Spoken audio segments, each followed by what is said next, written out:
फांस जाए रे, फांस जाए रे।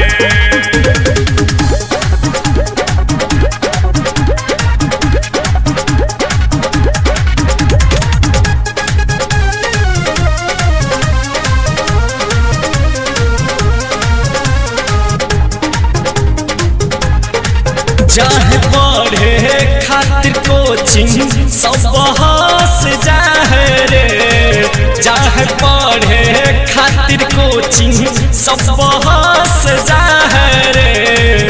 मास्टर से आजकल छोड़न सब फंस जाए रे, मास्टर से आजकल छोड़न सब फंस जाए रे। कल जुगिया छोड़न के दिलवा में गुरुजी धस जाए रे, कल जुगिया छोड़न के दिलवा में गुरुजी धस जाए रे। मास्टर से आजकल छोड़न सब फंस जाए रे, मास्टर से आजकल छोड़न सब फंस जाए रे।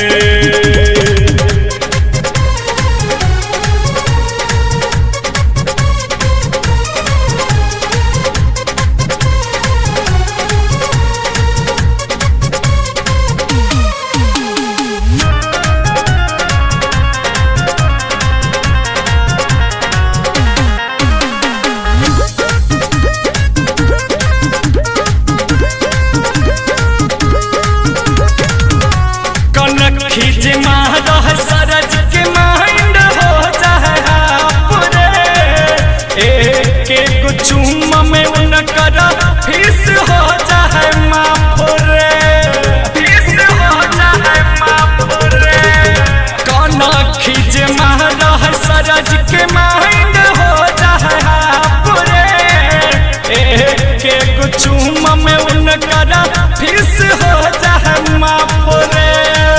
अब तक ट्यूशनिए में लभवाला खेल पास हो जाए, अब तक ट्यूशनिए में लभवाला खेल पास हो जाए। मास्टर से आजकल छोड़न सब फंस जाए रे, मास्टर से आजकल छोड़न सब फंस जाए रे।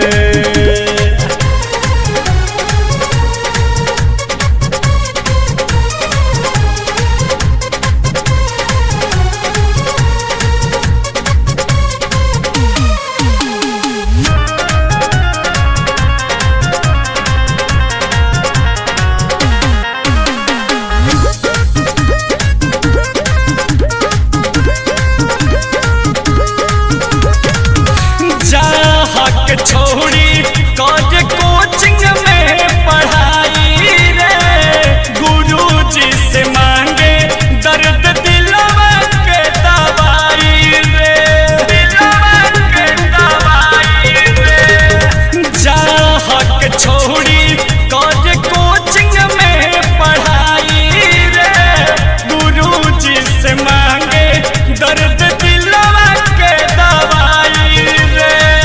रोज देखी देखी कुनाल के इतिहास जाए रे, रोज देखी देखी अभिषेक के इतिहास जाए रे। मास्टर से आजकल छोड़न सब फंस जाए रे, मास्टर से आजकल छोड़न सब फंस जाए रे। कल जुगिया छोड़न के दिलवा में गुरुजी धस जाए रे, मास्टर से आजकल छोड़न सब फंस जाए रे, मास्टर से आजकल छोड़न सब फंस जाए रे।